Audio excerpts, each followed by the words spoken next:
Saya teringat pelajaran dulu sewaktu di kampus di akademi, pelajaran World History 101, di mana saya baru mengetahui bahwa kapitalisme lahir karena Indonesia. Saya sangat bangga dengan cerita sejarah tersebut, walaupun Belanda yang sampai sekarang tidak pernah ngaku pernah menjajah Indonesia dengan tangan penuh darah. Ini menyesakkan dada setiap patriotis tanah air Indonesia. Betapa sombongnya dan harusnya diberi pelajaran itu Belanda. Ini kalau Indonesia bernegaranya berdaulat, gampar tuh Belanda. Dalam catatan sejarah, dinyatakan bahwa J.P. Kuhn adalah pemimpin ekspedisi pelayaran bisnis pertama yang menggunakan saham sebagai pembiayaan ekspedisi timur jauh untuk mendapatkan biji pala atau nutmeg dengan menyisakan 1.000 penduduk dari 15.000 penduduk di Banda. J.P. Kuhn membantai 14.000 penduduk Banda hanya untuk mendapatkan nutmeg. Bajingan dia itu. Lalu Belanda bertempur di pulau kecil yang dikuasai Inggris bernama Pulau Run di wilayah Ternate Tidore hingga akhirnya terjadi tukar guling atau dalam istilah bisnis adalah swap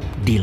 Inilah deal pertama pertukaran wilayah Pulau Run milik Inggris ditukar dengan New Amsterdam di Amerika. New Amsterdam kemudian hari dikenal dengan nama baru sehingga sekarang yaitu bernama New York. Jadi kalau tidak ada Pulau Run penghasil biji pala, maka New York dan New Frontier Inggris bernama Amerika tidak akan pernah seperti sekarang ini jangan-jangan. Kembali ke kapitalisme modern. Perjalanan Jan Pieter Soen Koen ini memerlukan biaya sangat besar. Karena itu dibuatlah sebuah usaha yang bernama VOC, Dutch East Indies Company, milik berbagai pengusaha Eropa berbasis di Belanda. Mengapa multi owner? Karena semakin banyak yang store saham, semakin kecil resiko yang ditanggung dalam perjalanan yang berbiaya sangat besar tersebut. Inilah asal muasal awal kapitalisme modal bersama. VOC adalah perusahaan pertama listing atau perusahaan pertama di dunia yang menjual stok atau sahamnya agar bisa dimiliki banyak pemodal. VOC juga perusahaan pertama di dunia yang sahamnya dimiliki oleh multi international owner. Juga diawali dengan 21 tahun pemberian hak kelola spice atau rempah. Karena itu VOC adalah perusahaan mega korporasi pertama di dunia. Haknya yang utama adalah mengeksploitasi rempah Nusantara. VOC menjadi model pertama di dunia atas mega korporasi yang merubah dunia bisnis, dunia finansial, dunia saham,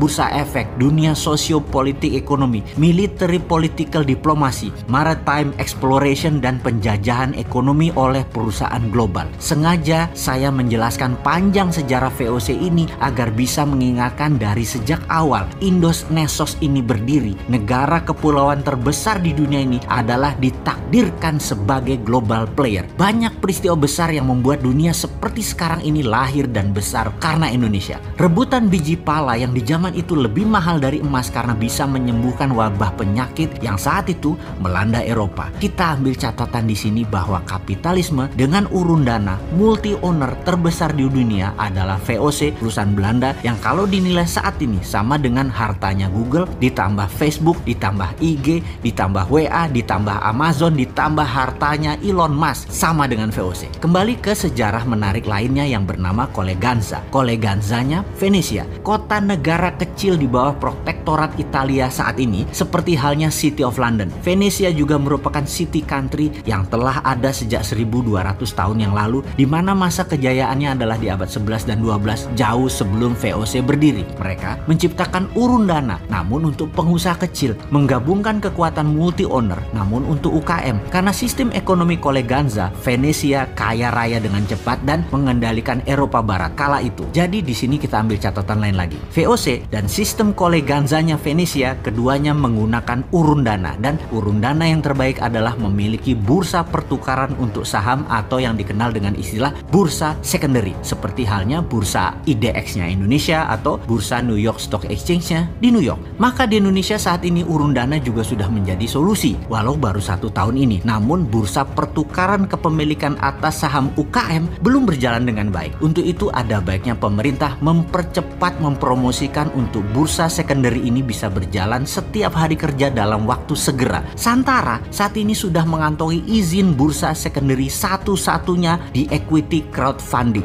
Kemarin dari 10 perusahaan yang listing, istilah kami adalah penerbit, dari 80 penerbit di Santara kita simulasi menyaksikan transaksi bursanya, ternyata apa yang terjadi? Semua saham tersebut naik 10% sampai batas limit atas tercapai dari setiap penerbit yang bagus performanya. Sangar sekali dan sangat menguntungkan. Bayangkan kalau dalam 2 tahun ke depan ada 10.000 UKM penerbit yang 50%-nya sudah memberikan dividen lalu melantai di bursa secondary ECF. Bandingkan dengan IDX yang hanya punya 600-an perusahaan, maka 5.000 perusahaan UKM jauh lebih menarik nilai sahamnya dan dividennya. Rasanya Nasdaq Indonesia atau bursa sencennya Indonesia ini yang disebut bursa secondary ECF akan menjadi tulang punggung baru ekonomi nasional. Inilah solusi ekonomi dari Mardi Gunomik, mendemokratisasikan keuangan yang berputar di elitis, pindah ke bottom of pyramid, pindah ke bawah, pindah ke kita-kita, bukan di atas. Hal ini akan melengkapi pernyataan sejarah bahwa Indonesia memang global player. Kapitalisme lahir karena Indonesia dan sistem bursa ECF yang sekarang oleh kita yang akan diberlakukan adalah ekonomi berputar di bottom of pyramid, bukan di elitis lagi, adalah masterpiece, adalah global player, adalah mempengaruhi dunia ekonomi. Sistem ini juga lahir di Indonesia plus berbasis digital. Inilah langkah awal Indonesia mendominasi bursa UKM dunia, awalnya di Indonesia, dan dalam waktu yang tidak lama Santara merambah keluar Indonesia ke negara berkembang lainnya seperti India, negara-negara ASEAN, negara-negara Afrika, untuk membangun kekuatan selatan-selatan agar Indonesia menjadi negara terkuat di selatan Katulistiwa, the most powerful country in the South Hemisphere, sesuai impian negara kaum Sontoloyo. Bener kan? Mohon bantu promosikan hal ini wahai pejabat. Berat kalau edukasi dibebankan ke UKM. Oh iya, maaf loh ya, saya jualan Santara sekarang daripada dibilang bosman jualan ludah mulu.